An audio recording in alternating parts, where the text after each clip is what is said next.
Welcome to the January 22nd meeting of the Rotary Club of Gastonia, where our theme is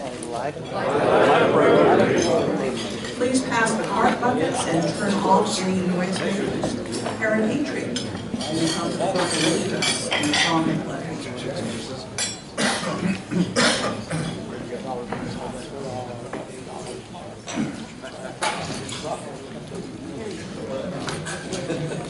Good afternoon. Good afternoon. In order to encourage our speakers to give an outstanding performance today, let's please stand and sing song number 16, Down in the Valley.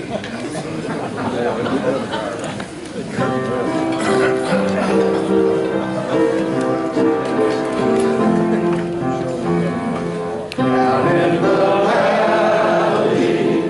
valley so low, and your head over, hear the wind blow. Hear the wind blow, hear the wind blow. Hang your head over, hear the wind blow. No applause is needed for that. Please hold your hand high and turn and give those around you a welcome to Rotary.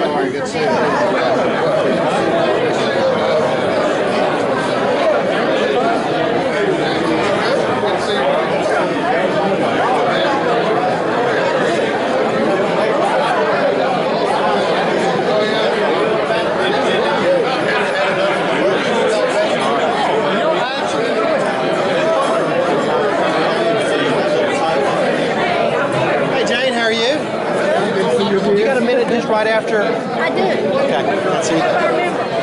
I'll try to grab you. Hey, how's it going? Well, it sounds like they're too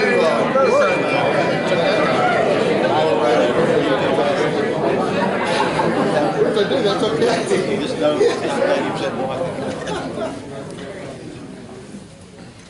Now, please join me as we recite the Pledge of Allegiance to the flag. I pledge allegiance to the flag of the United States of America and to the republic for which it stands, one nation under God, indivisible, with liberty and justice for all. Barbara Voorhees has our invocation. Can we pray together, please? Our Heavenly Father, we come here today thanking you for the many ways you have blessed each of us and for your goodness at all times, even in the face of sadness and tragedy in our community and around the globe. We especially appreciate the blessings of Rotary and the knowledge that we are united in service above self with leaders from all continents, cultures, and occupations. Bless the food we have eaten. Let your love for us be reflected in everything we think, say, and do. In your name we pray. Amen. Amen. Amen. Richard Abernathy, Health and Happiness.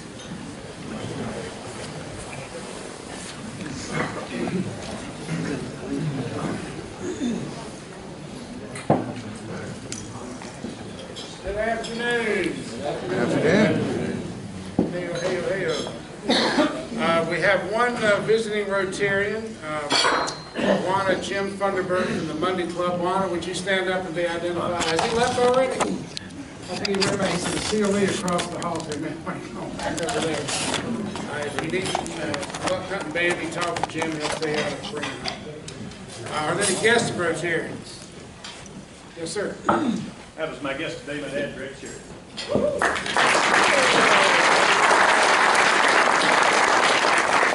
Any other guests? All right, thank you. For health and happiness, I know we've got some sad news for the Craig family. If you're not aware, Emily and Hugh Craig's son's funeral will be tomorrow. Tomorrow at 1 o'clock at First Presbyterian. The visitation is this evening, I believe, from 5 to 8. That's also at First Presbyterian. Emily Craig is a member of the evening Tuesday night club, I believe. So I know many of you know them and know that family. You'll all do your best to be there. But we need to keep them in our thoughts and prayers uppermost, and that's the most unnatural kind of grief there is, to lose a child. So we certainly are all aware of that. And also, I think LSU had a report for us on Yeah, and the cards go around, who's got it, make sure everybody signs it, or the paper that goes with it. Harry's had a real setback. He has bilateral pulmonary emboli. He's in the hospital at Gaston, but once again, he's great spirits, so this is, when he's up, moving around, you never know why these clots will form, but he did, and it's just great. He sounds great over the phone. I'm gonna take the card to you this afternoon, so make a round, always send it in, this Peter Franklin deal. This is, we're 18 months into this thing. Harry said quite a fight, so everybody please remember him, and I know he would appreciate any calls or visits that might be appropriate. Also I remember Laura Hicks, her fiance Jim Morris, his mother passed away, and I think the funeral may have taken place or is going to shortly, but if you'll keep Laurel and Jim in your thoughts and prayers as well. Are there any other health concerns that anyone wants to bring our attention to? Okay, briefly, I only have one Rotarian in the news, and it's courtesy of Jim Makinson. Ellis Fisher got a night. He's on a, looks like he's not in a tuxedo, but he's almost a no, don't come, don't. Jim turned you in, but he posted bail for you too. So he's paid your fine. So congratulations on all that great work that y'all do, Ellis. The community certainly appreciates it. And I have two. I guess at this point we can go to Happy Dollars. Who has some Happy Dollars? Anybody? Yes, sir. This is as much information as a Happy Dollar with us. One of the Rotary Club is now meeting at Rotary Restaurant. This is a Tuesday evening Rotary Club. So if you're looking to make up meetings, they're meeting at Rotary now. Tuesdays in the mornings and the evenings. All right. I don't know who your spies are to get things out of the paper, but I have a Happy Dollar for one of our members who was on the front page on Tuesday. All right. Jesse Caldwell, and that's coming. okay, and also for James Biggers, who were honored with the 2015 Gaston County MLK Unity Award.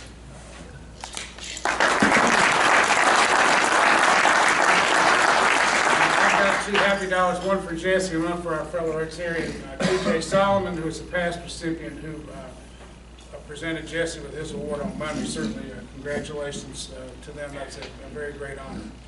Any other Happy Dollars? All right, I'm going to call up one. Tom Howard's already paid his fine some time ago. He celebrated 30 years at Covenant Village. And this is a rather clever thing he's pulled on me. He's asking that anyone who has benefited from either staying at Covenant or having a family member stay at Covenant, or, listen carefully, if you're on the waiting list, he's got a camera and a pad. He's writing down names. Generous donations may leapfrog you over somebody that's in front of you. So feel free to come up and share your support for Covenant. And we have a new, I'm going to actually let you explain exactly what the Pennies for Polio is about, and then I've got a donation into that. I've mentioned this to you before, but our Early Act First Night Club over at Greer Middle School, 6th, 7th, and 8th graders, they are doing their international service project, and they are raising pennies for polio. So they, starting next week, will be conducting penny wars. There will be one big jug per class, and you put pennies in your class's jug. And if you want to foul up the other grades, you put silver or folding money in the other class's jug. So it's going to be some fierce competition. I told them we would be helping out. So Joyce Holfeld, who's on the committee, has gotten a great start for us. She brought in her penny jug. So I will ask all of you, empty your pockets now of any pennies. And have one person, we'll take silver too. We'll use that to foul up some of the other classes. We'll do it judiciously. But if you would empty your pockets of change, designate one person per table and bring it up, and let's show our support for our club out at Greer.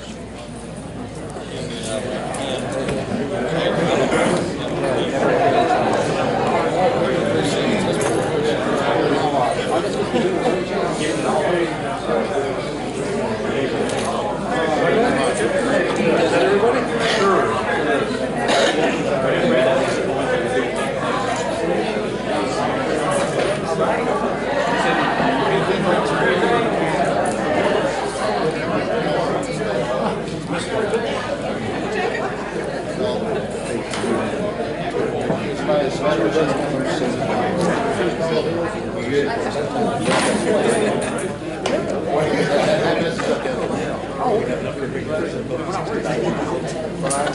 him a pencil. Give him a pencil. Give him a pencil.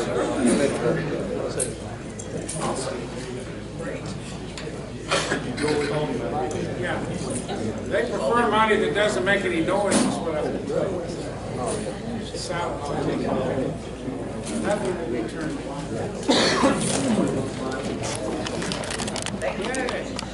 Thank you. That's great. Thank you very much. Okay. Is there any other news that anyone needs to consider for the good of the club? If not, I'll turn the floor over to our esteemed president. Thank you. Cindy Moose and Charlie Pinnaker.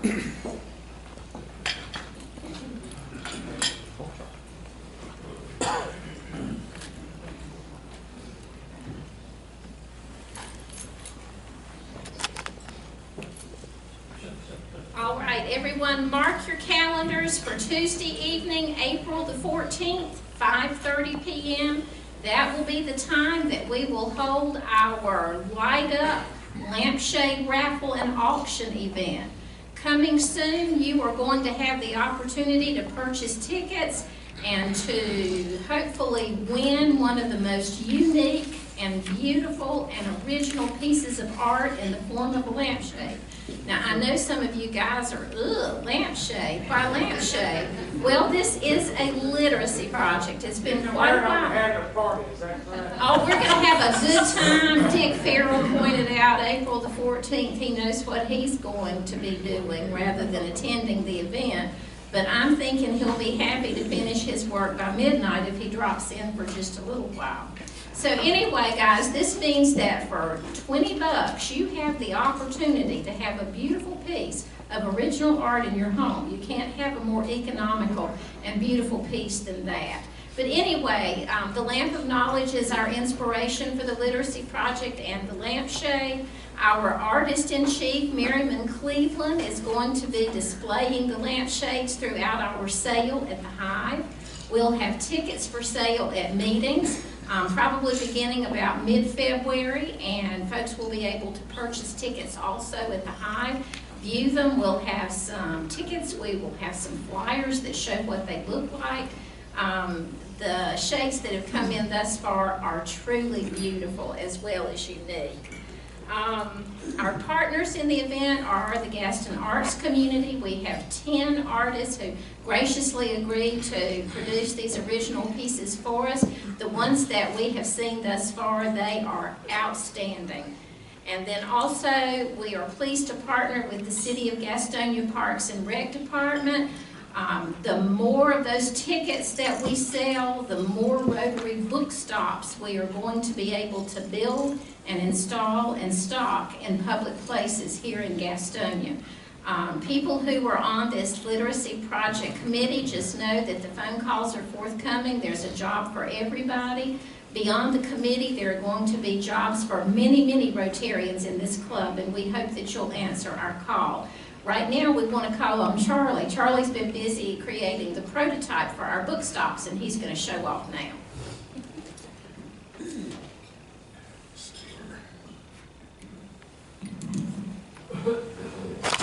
I don't have a very sophisticated wood shop, but I do have a couple of things in the building in the backyard that I'm occasionally banished to, and I may start getting my mail there soon. But anyway, that's another story. I built this thing. It looks like an oversized bird feeder on steroids, I guess. Materials-wise, it's made out of, it has a pine frame, and it has a cedar, a half-inch cedar on the outside. That's to give it the rustic look. Basically, the bottom of it is 16 by 20, and cut some slots in the side, bought a few pieces of plexiglass and dropped it down in there so you can see in it. And I finished it with some deck stain that I had around. The idea is to have the thing look natural and blend in with the parks and everything. And it's got a little door with a little magnetic stop on it. And I made it where it'll pretty much go back shut like that. But I would say that we probably have close to $100 in this, and it probably could be done for a little bit less if you built more of the structure out of pine and just finished it with the cedar. I would do, in other words, I would do it a little bit differently if I built another one, but anyway, this was the first one.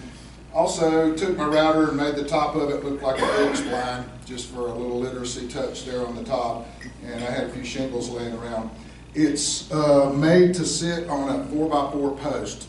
So right now we can take this thing, sit it on a post, put a screw through it, and that'll hold it. Hopefully it doesn't get torn up or anything like that, but it's not super weatherproof, but it's weather resistant. If a book stays in there for a week and it rains for a week, the book's probably going to be in bad shape. But you know, for a free lending library, it's not bad. What I could stand is some help building some of these things, and Cindy drew this up. I took on her drawings and came up with this. So her design was very good. If anybody has any woodworking talent and would be interested in making one of these things, and you have to have a few little tools, but not much, you know, pretty much a miter saw, maybe a table saw, and that'll do it. And I'd be happy to give you the plans for it, or help you get started with it or whatever. So if anybody's interested in helping me build some of these things, please contact me and I'll email you the plans. Any questions? Can you put little baby cakes in that? We can put little baby cakes in there. I've sworn off little baby cakes. My New Year's resolution, I've sworn off little baby cakes. And I have a female friend of mine that says that she's going to quit fooling around with Russell Stover too. So. Any questions about the box? Charlie, how many are we looking to do? How many are we looking to do? A dozen or so? 12 to 15. Depending on how many tickets we sell. The more tickets we sell, the more book stops. And then we also are going to be dependent on club volunteers to help maintain them. So that's where the work for everybody comes in. And these things, I don't know if you've read about them or seen things on the internet and in the paper, but they're catching on all over the country. It's really a good way to get literacy out in the community to people that don't read a lot or are not exposed to it. Thank you. Thank you. You'll be hearing more about this as the weeks go on and as we get closer to it, but it's a great project for partnering with different segments of our community, also addressing the literacy problem that we still have in our city. We have made great strides in literacy, and you know it's always been a strong focal point for our club, so we are continuing in that tradition. And part of our evening event on April the 14th, Kay Gribble will be bringing us up to date on our progress and the challenges that still remain. So it's a super project. We need everybody's support. So please, anybody with woodworking skills, get in touch with Charlie. We need to get started on those. They will also have a Rotary emblem on them, designating them as something belonging, sponsored by our club. At this point, I would like to call on Barbara Voorhees to introduce our program. Good afternoon, everybody. You will notice that we have 2 speakers today instead of 3, and that's because Laurel Hicks had the death in her extended family and is not here today. But before we start our new member talks today, by show of hands, how many people in this room were not born in Gaston County? Wow, that's really kind of what I thought. So how many were? More than I thought, but okay. I was just curious. If you were not born here, have you ever had somebody come up to you after you've been talking with them for a while and say, "You're not from around here, are you?" How many? How many? And then I go back home to Yankee Land and they say, "You sure have a southern accent." But it struck me when I was sitting here that on this side we usually have Ring and Cheryl, and they are Gaston County natives. And on this side today we have 2 new members who are new not just to Rotary, but they are new to our community as well. So we are delighted to have both Cheryl Godbout and Earl Mathers here with us today, and I don't know if they flipped a coin to know who's going to go first, but welcome, and we look forward to learning more about you.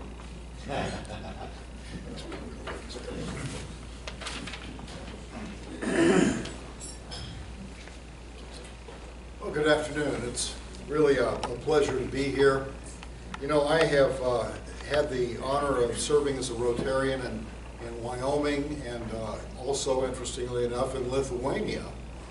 And I'll talk about that as I go through this a little bit, but it is really a distinct honor for me to be part of this club. one of the oldest and certainly most distinguished in North Carolina. So I'm honored to have this opportunity, and I'd like to tell you a little bit about myself today. I was born in Marietta, Ohio, and that's near Parkersburg, West Virginia, if you don't know where it is, but it's right on the Ohio River. And so I was born, I was a breech birth. You know, I acquired jaundice early in my life, little black mustache. I wasn't really that attractive as a baby. I grew out of it. So my childhood, I spent a lot of time playing sports and working on my grandpa's farm. He had a small farm, and whenever baseball season was over, I was deployed to a nearby area where I stayed most of the time with my grandparents and really had a wonderful time. We'd spend a few hours farming and quite a few hours fishing, so it was really pretty good. I moved to Madison, Wisconsin at age 14, and that's a much more cosmopolitan environment than what I was accustomed to. And as soon as I got there, everybody started saying, "You really sound like a hick," you know. So I worked hard to separate myself from that accent that I had acquired in my early years. But if you look around, you know, rural Wisconsin in particular, you'll find that they have an interesting accent too, sort of like North Dakota. But anyway, family, I'm married to my wife, Callie, for 33 years. We have 4 wonderful children. I'll talk about them in just a second. But Callie, I was the physical plant director at a community college in Wyoming when we met. And at that time, I had some full-time employees, but I always hired a lot of students, particularly during the summer, to do various projects. And so one summer, there she was. You know, I had all the kids show up at a particular classroom so that I'd make sure that they showed up every morning at about 7 o'clock, and she was always sitting back in the left corner, you know, flirting with me. And I'm serious. So I subsequently learned that she told her friend who always sat next to her, she said, "I think I'll marry that guy." And so, you know, there's a lesson in there someplace for any bachelors. But we do have 4 children. They're all grown up. We have 4 grandchildren as well. 3 of my kids live in the greater DC area. They live in Northern Virginia. And then our youngest daughter still lives out in Montana. But our kids' names are Jonathan Russell Mathers, Joshua Lewis Mathers, Julie Lee Mathers, and Jenna Beth Mathers. And for any young parents, it's really important to remember those middle names, because when they're in trouble, you know, you can place a lot of emphasis on that middle name, and they'll know you mean business, right? Always been actively involved in church, at least for the last, 35 years, I guess. But in any case, I really have been rewarded for my service in the church, and I am so thankful that I've had the experiences that I have as a Christian, because it's made all the difference in my life. I want to tell you that if it weren't for Jesus Christ, my Savior, I probably wouldn't be here today. And I just have, I can't be any more thankful than I am for the salvation that I have in our Lord. But I've served as a deacon, as a Sunday school teacher. I've worked on the missions committee. I've done the rest home ministries, quite a few different things. And it's been a very, very rewarding and rich experience for me. Education-wise, I'm going by the outline, obviously, but education-wise, I sort of began my college career at the University of Wisconsin in Madison smelling tear gas virtually every day. This was in the Vietnam era, and there were a lot of protests going on at the University of Wisconsin. There were other pungent aromas around campus as well, but like Bill Clinton, I tried not to inhale.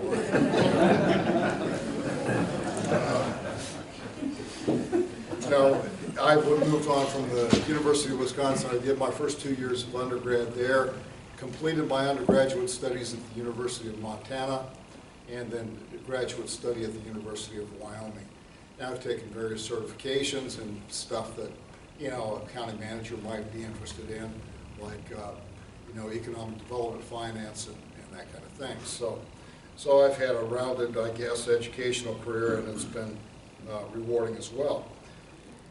Career-wise, it's not been the kind of linear path, I think, that a lot of people have. I did, as I mentioned earlier, start out in the community college environment. I also worked with the developmentally disabled for a period of time, and that was an interesting experience. But I've been in local government for almost 35 years now, in one capacity or another.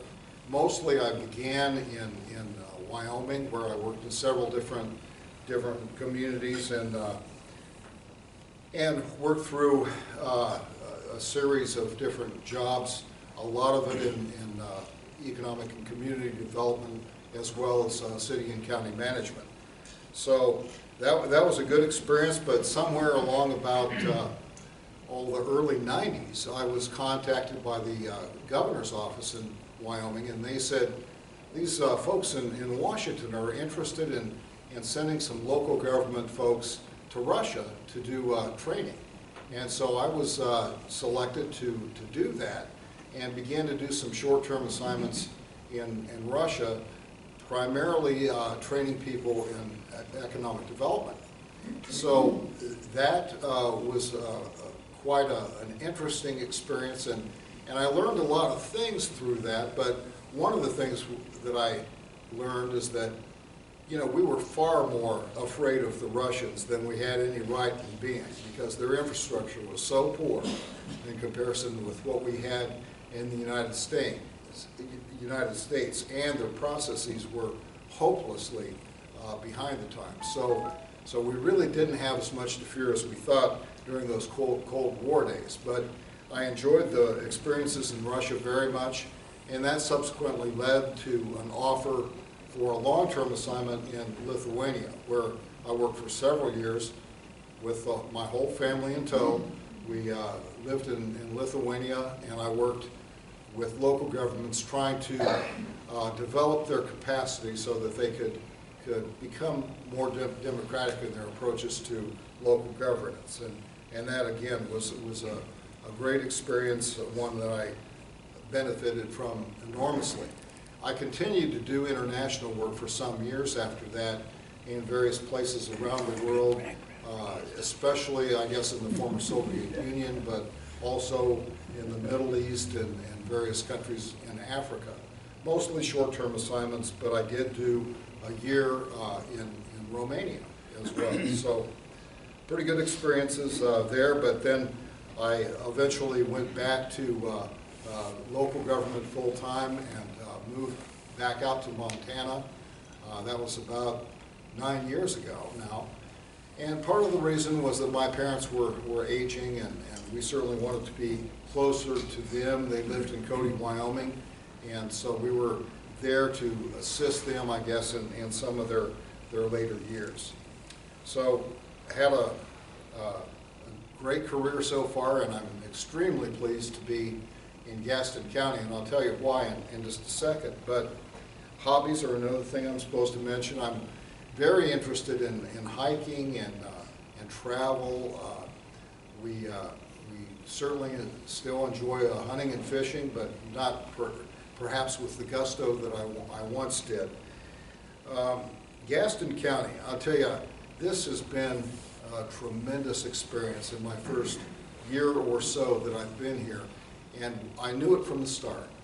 We came down here, I interviewed with the commissioners, and of course, Joe is sitting back there, and he probably remembers it better than me. But I kind of, believe it or not, established an instant rapport with the commissioners. I just felt that it was a good fit, and I was ready for a change. I really want to make a difference in my career. My life orientation is perhaps a bit different than it was when I was younger.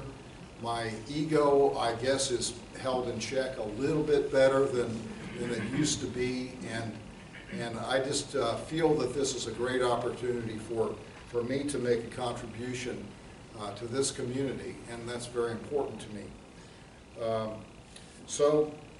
You know, we are poised for really some significant advances in Gaston County at this time, and I am very proud to be a part of that. In closing, let me leave you with this. Please, please be safety conscious. 80% of people are caused by accident.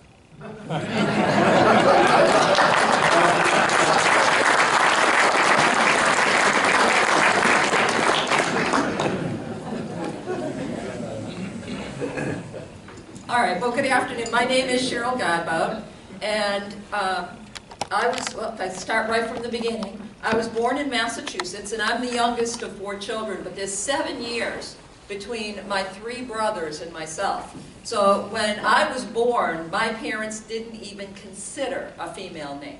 I was Craig. And they hadn't even considered that there might be anything but another boy. So for 5 days, I was the baby Smith with no name. In fact, I came home with no name. And my father decided that this kid probably needs to have a name because they just couldn't even decide. So if anybody remembers the Mickey Mouse Club in 1958, there was a Cheryl and there was a Darlene, so that's me. And so that's how I got my name. But I grew up in central Massachusetts and went to school, did all the things that everybody does. And in 1978, I was out one evening and I met a handsome gentleman, and I said, "What's your name?" And he said, "My name is Bruce Godbout." And I looked at him and I said, "That is the stupidest name I've ever heard." And so coming from Smith, I mean, anything longer than that just doesn't work. So he did call me anyway. And he had a dream because he had lived in Florida when he was younger, and he wanted to go back to Florida. The only thing I thought was in Florida were big bugs and alligators. But I said fine, and to Florida we came. So from '79 till just this year, we lived in Florida. We raised our 2 kids. I have my son Bruce and my son Alex. So they grew up in Florida, and as quick as they could went to find cold places. And we enjoyed Florida, but last year let's go back a little bit. I started out in the automotive industry. My family was in it, my husband's family was in it, so did that for a long time. But around 1990, my kids were little, and thought I needed to do something different. I didn't know what I was going to do, but I was going to go back to school. I had left school in my junior year when we came to Florida. I had just left it all. And so I decided I needed to finish, and I needed to do something different. And I thought medical technology would be a good thing, and I thought I'd be a lab rat. So I signed up for that. And then there was a full-page spread in our local paper about the mortuary science program at the local university, Lynn University in Boca Raton. So I saw that, and I thought that was all that in a bag of chips. And I said to my husband, "What do you think? Do you think that's too strange?" And he just ignored me because he never thought I'd do it. Well, I went down, I talked to the director of the program, and so we talked about it, and I still had the medical technology thing going on. And I went, I don't know. So this is honest truth. I was on my way to class, to the medical technology school. I'm driving down the road, and someone was sitting next to me and went, "Oh, no, you're not going there. Not going." And I went, "Huh?" I went, it was overwhelming. "You're not going there." So I called up the mortuary school, and I said, "Can I still get in?" And they said, "Oh, sure." So I went down, I enrolled in the mortuary school, and no prospect for a job, had no idea what I was going to do, went through the mortuary school, graduated, passed my boards, did all of that, and I'm going, where am I going to work? And in the mail comes a letter from from my company today, which is the Dignity Moral Network, inviting me to a lunch, and I went and got hired then, and that's been 20 years ago. So I truly believe that it was a destination that was chosen for me. So I've been a licensed funeral director and embalmer since 1995, so it's 20 years now. I've loved every minute of it. And I am passionate about people who are passionate about families. And I'm sure Mrs. McLean can agree with me on that one. When we take care of families, that's what we do, that's what I do, and I've been doing that for 20 years. And it was interesting as we were talking this morning, and I joined Rotary in 2003. Now, I tried to join Rotary in 1994, but when I went to the Lake Worth Rotary Club and I wanted to join, they said, oh no, women can't belong to Rotary. Now, I don't know how that Rotary ever got anything done. Okay, but I hear they've let one or two in since that point in time. But in 1993, I was sponsored for membership, and I became a Rotarian in 1993. And that was the West Palm Rotary, which, like this, was the mothership of many Rotary clubs that had blossomed out beyond that area. A little later, I moved to Jupiter, which is just north of that, and belonged to the Jupiter Tequesta Rotary Club, where, while there, I went through the chairs, became president. I am a graduate of RLI. I am a Paul Harris Fellow +1. So I've done all the required things required of me to be a Rotarian. And Rotary's always been, from the time I joined, been a really important part of who I am. So when my son moved to Durham earlier this year, his new wife got accepted every school she applied to, including Columbia and Georgetown and UCLA and Duke. And she chose Duke because she does public health. So she's started at Duke, so she's in Durham. And I said, just kidding to my husband, hey, why don't we move to the Carolinas? And he went, okay. Well, from the time we had that conversation to the time I was here, and changing my driver's license was less than 30 days. I called a friend that I knew that oversaw this area. I said, you got any jobs? And they said, well, we just happen to have one. And I was very, very, again, I don't believe it was me. I was very incredibly fortunate to be able to come and join this area as Carruthers was building the new Carruthers Funeral Home over on New Hope Road. So, and if you haven't been inside, please come and see it. We're really, really proud of that building.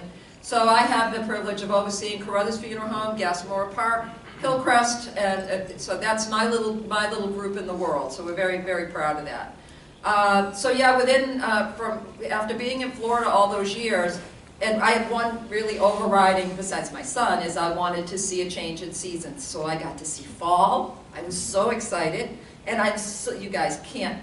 I know you don't agree with me, but I'm so excited that I'm hoping that it will snow soon. Once. And on the day I don't have to leave the house.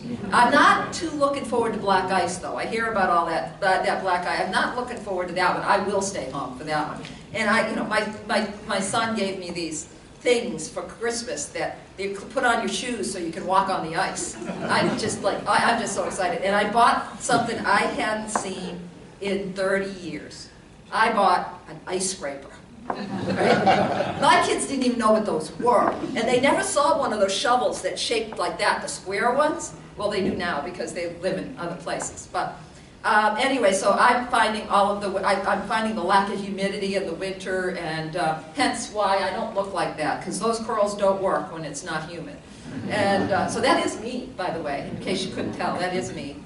I found North Carolina to be a little bit on the fattening side, too. It has something to do with Bojangles, and Kentucky Fried Chicken, and on every corner, and I love fried okra. Now, I gotta say, North Carolina has some interesting points. One of them is the first day I walked into work, a gentleman sitting says, do you like what I heard was liver much? Right? Well, I love liver. Well, he wasn't asking me if I like liver much. He was asking me if I like liver much, which by the way, because I heard abroad, I said, oh, I love it. So I had no idea what it was. So I had to go home and I Googled it and I found out what liver mush was. And what it said is, it is the most highly caloric and has the most cholesterol of any available food. So that would mean that I would absolutely love it. Okay? I have not tried it yet. I do not need to like that. Okay? I know I would love it. But it sounds very attractive to me. One day maybe somebody will cook it up and fry it up nice and I'll have something. I'm sure I will absolutely love it, but it's not something I need to know. But I have discovered other things. I've discovered that you can put something more than butter and salt and pepper on grits. And I've had the most amazing, I love grits. I've had the most amazing grits with things like bacon and cheese and stuff in them and shrimp and all kinds of good stuff. So yes, I found lots of good food in North Carolina, too much good food. But that will get adjusted to that eventually. But what I've found in North Carolina, it has some of the most delightful and lovely and wonderful people I have ever met. So, and yes, there are, when I came, I went with this Yankee accent, which I don't know if it was somebody here, but somebody said I qualify as a halfback. All right, moved from New England to Florida, now I'm halfway back. But what I've said, I'm going to come there with this Yankee accent, and I'm going to get thrown out of Rotary and every place else. But everybody has been just wonderful, and I try to hide my accent, but I can park my cars with the best of them, take out the garbage, and I know what shots are. I also know what a bubbler is, and my mother carried a pocketbook, okay? So some things never, ever go away. But I found North Carolinians to be very, very lovely people, very civic-minded, very church-minded, and just tremendously lovely people. So I'm extremely glad to be here.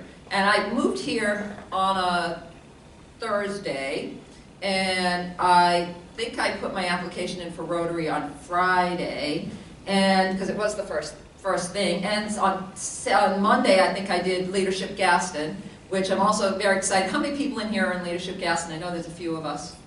Just one? I thought we had a couple more. But anyway, this is just a plug. We're representing Woodhill Elementary School, and Are You Smarter Than a Fifth Grader? And that's on the 19th of February.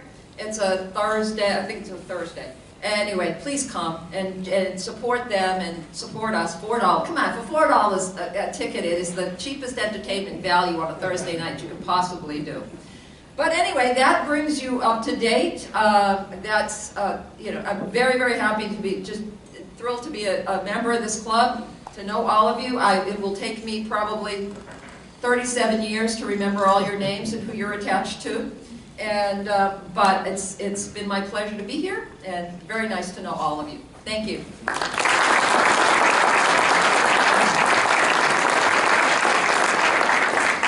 Thanks, Cheryl and Earl. Love your enthusiasm, love your passions. Looking forward to having those engaged in our club's activities. Speaking of Woodhill Elementary, that was our school for Operation Christmas.